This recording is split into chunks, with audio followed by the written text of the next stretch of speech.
Across the burning sands of the Sahara and into the annals of time, one name resounds above all others: Mansa Musa, Emperor of Mali. He was a king whose wealth was so vast it reshaped economies, whose pilgrimage turned deserts into rivers of gold, and whose faith carried an empire into legend. To this day, he is remembered as the richest man in all of history. This is the story of his golden pilgrimage.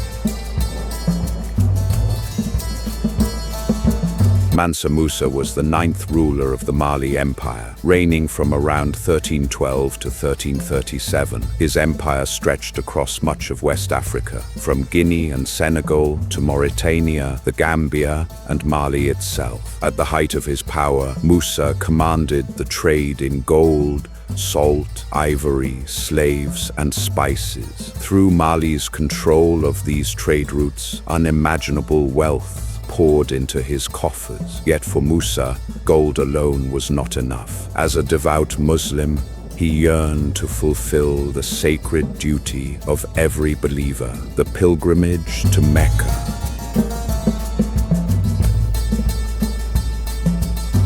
In 1324, Musa set forth on a journey that would astonish the world. His caravan was legendary in scale, some 80 camels, 12,000 servants, each carrying a vast amount of gold, heralds, officials, and soldiers in fine brocade and silk robes. At its heart rode Musa himself, clothed in flowing robes, a white turban, and a dignity that commanded awe. Behind him trailed an empire in motion. To reach Mecca, Musa and his entourage had to cross the merciless Sahara, 2,700 miles of shifting dunes and burning winds.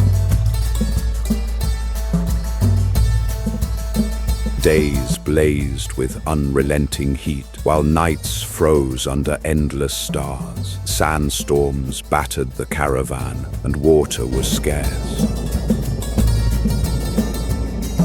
Yet the caravan pressed forward, an empire stretched across the desert, driven by Musa's faith and his vision of Mali's destiny.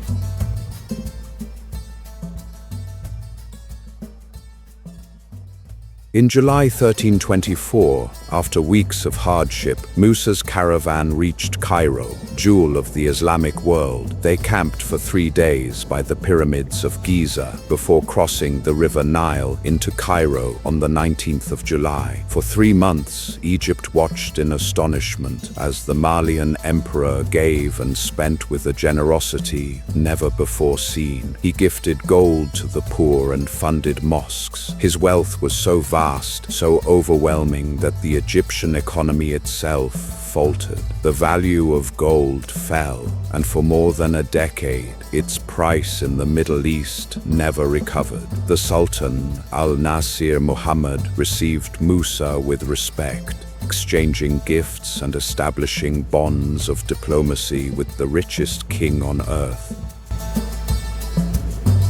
From Cairo, Musa pressed onward to the holy cities of Medina and Mecca. There he walked among pilgrims of every nation, praying at the sacred sites and fulfilling every rite of Hajj with humility and devotion. Yet even in Mecca, his generosity shone. He gave alms to the poor and supported scholars.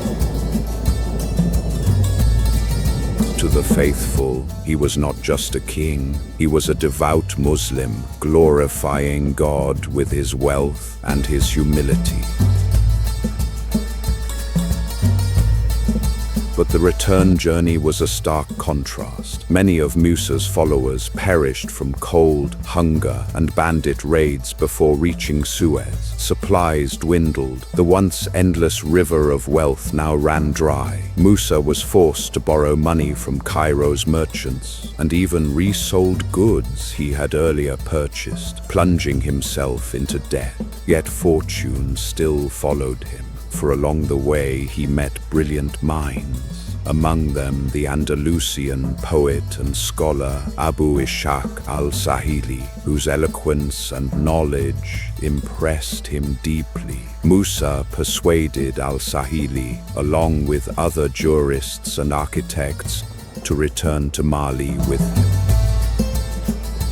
Though the journey cost dearly in lives and treasure, Musa carried home something greater than gold: knowledge. Back in Mali, Musa unleashed a golden age of learning and architecture. In Timbuktu, he commissioned mosques and schools, including the magnificent Jingwareba Mosque, designed by al-Sahili himself. He established universities and libraries, attracting scholars from across Africa and the Muslim world. Under his reign, Timbuktu became a beacon of faith and learning, a place where gold met knowledge and trade met wisdom. Mali was no longer just wealthy. It was now respected, admired, and remembered.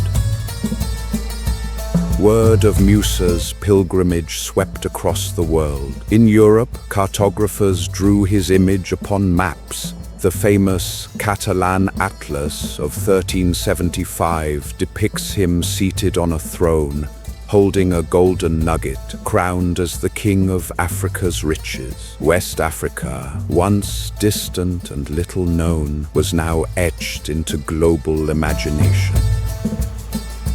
Musa had placed Mali firmly on the world stage. Mansa Musa's pilgrimage was more than a journey. It was faith in action, wealth made visible, and a vision that reshaped empires. He humbled himself before God, yet dazzled kings and sultans. He endured hardship, yet returned with knowledge that built an empire of wisdom. To this day, Mansa Musa stands as a symbol of Africa's golden age. The man who turned a pilgrimage into legend. And so the sands remember him, the scholars honor him, and history proclaims him Mansa Musa, the Golden King of Mali. Thank you, dear viewers, for walking this golden journey with us. If this story inspired you, please like, share, and subscribe so you never miss more captivating documentaries from history. Together, let's keep the legends of the past alive for generations to come.